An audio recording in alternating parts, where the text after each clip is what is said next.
pressing this button will call the police and medical professionals because it's the SOS button right next to the flusher. This alone is definitely not happening anywhere in the US. You see like just one Japanese teenager and you're like, oh, I feel like a fucking goober. Like I was so embarrassed that the next day I went and I bought all new clothes to wear during the trip.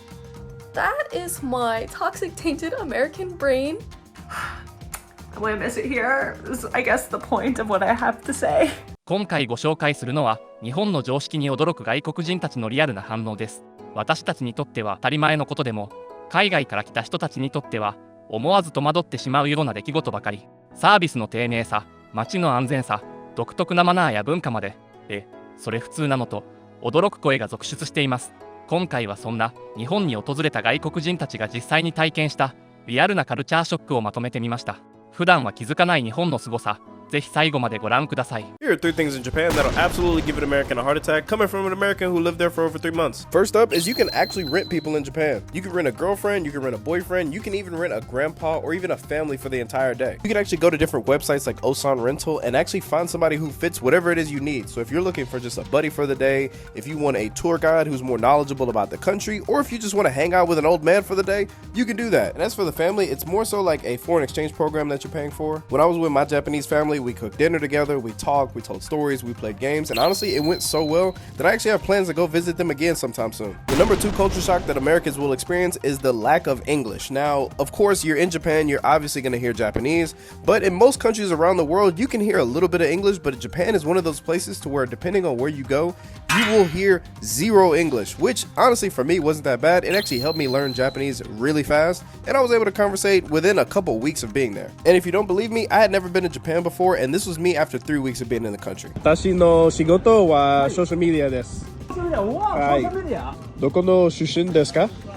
僕は京都ですね。京都。はい。 And finally, the last thing that blew my mind was how safe it is compared to being in the US. And if you want to know how safe it is, I can use 2 different examples. Number 1 is the fact that kids as early as 5 or 6 years old can walk to school and walk home completely by themselves. And the parents not only trust people not to kidnap their kids, but they also trust people in the community to help them out if they need it. And number 2, you can walk into any Apple store and just pick up a device and walk around with it. No cords, no nothing. And honestly, this alone is definitely not happening anywhere in the US. One of the biggest culture shocks about going to Japan for me was that I just saw like the level of drip that your average Japanese person had, and I just felt like an idiot. You'll go there and you'll think you'll look cool, and then you realize you actually don't know how to dress yourself at all. You see like just one Japanese teenager and you're like, oh, I feel like a fucking goober. Like I was so embarrassed that the next day I went and I bought all new clothes to wear during the trip.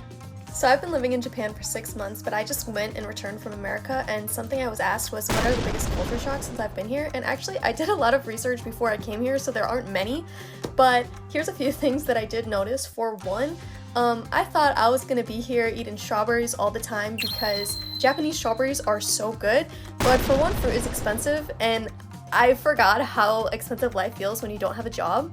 And number 2, they don't sell strawberries outside of strawberry season, which is just strange for an American because I can buy a strawberry anytime throughout the whole year. And the second thing I want to talk about is one day I was walking with my boyfriend and it was the middle of summer, so 100 degrees and super humid, like worse than Florida heat.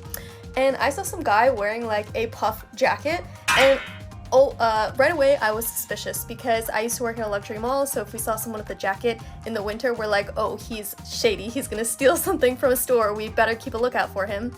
That is my toxic tainted American brain.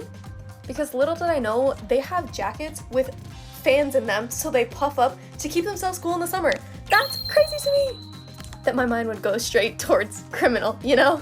Never use your finger to do these things in Japan. The first one is in the bathroom because Japan toilets are famous for being full of buttons, but this big one does something way worse than activate a surprise bidet. I have no idea why Japan decided to do this, but pressing this button will call the police and medical professionals because it's the SOS button right next to the flusher. Second, never use your finger to point at anything, especially people, because this is seen as too direct and rude in Japan. So if you want to reference something, use your whole hand like this instead. But if you ride a train, do not use your fingers to do these 2 things, because if you're caught, the station master might kick you out, because Japan values quiet trains so much that if you're riding one when you get a phone call, do not use your finger to answer because this is extremely disrespectful. And if you look closely, some trains have buttons by the doors that you have to press to get on. But not a lot of people will tell you about this secret out-of-service train that civilians are not allowed to ride. So if you press this button and accidentally get on, the station master will kick you off the train and send you into the station elevator, but once you're inside, think wisely before pressing one of the buttons. Because unlike in America, these will actually open and close the door, but even worse, in Japanese culture, whoever's standing by these buttons is expected to hold the door button open for people to get in and out at every single floor. So the hotel that I booked in Osaka overbooked, and when I got there, they basically asked if I would mind changing hotels to one of their like sister hotels in the area. It's like a 10-minute walk away. They ensured me that the room was like a slight upgrade and like were very sorry for it. And honestly, like it's not that big of a deal to me. So I was just like, sure, like I was excited about the location I was staying in, but it's not that far away. It doesn't make a huge difference. And I'm not gonna be in the hotel that much anyways, because I'm only in Osaka for like 2 days. But I just want to talk about the difference in how they handled this here versus like what I think America would do. Basically, the hotel like manager got in a taxi with me to this other hotel, paid for it. And then when we got here, he like talked to the manager at this hotel. They went through everything, got me set up. Check-in wasn't until 3, so they like took my bags, like, you know, normal stuff. But they gave me a bunch of free like sheet masks. And then when the time came in for me to check in later at 3, they also gave me free breakfast, which I think would have come out to like 500 yen total, which is amazing to have that for free. And my room is on the top floor of this hotel that I will show you the view in a moment, but it's like definitely an upgrade from what I was going to be in. So I just like, I feel like if something like this were to happen in America, they would just basically tell you that like tough luck, like figure it out. If you were lucky, they would like, you know, let you stay at this other place, but they're not putting you in a cab that they pay for or like anything along those lines. There's not going to be anything free.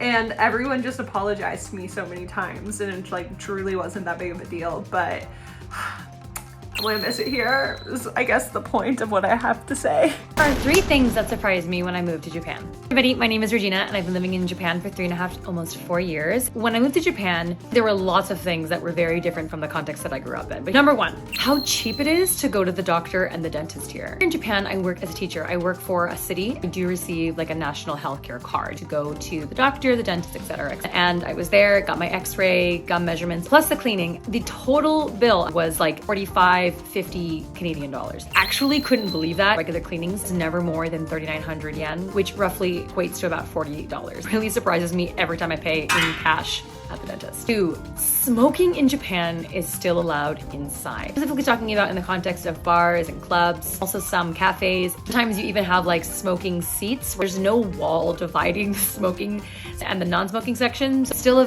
very predominant culture here. Number 3, otaku culture, but make it trains. The term otaku has taken on a culture of its own to someone who's really into something. And in Japan, everybody kind of has their thing here. Pokemon, baseball, trains. There's a huge culture of people who wait for trains and take pictures of them. Kids as young as like 5, 6, 7 with little cameras, events and festivals, debuts or retiring of certain trains, buy train merch, like stamps at every train station. Culture around trains here is so interesting and I love it. 私たちにとっては当たり前の日本の常識も海外から見ると驚きの連続なんですね。便利さや安全さ、そして人との距離感や思いやり、その一つ一つが日本ならではの大切な文化です。普段は意識しないことでも、こうして外からの視点で見ると、改めてその価値に気づかされます。これからも、そんな日本の魅力や誇れる文化を世界の声と一緒にお届けしていきます。ぜひコメント欄で今回の動画の感想やご意見を聞かせてください。最後までご覧いただき、ありがとうございました。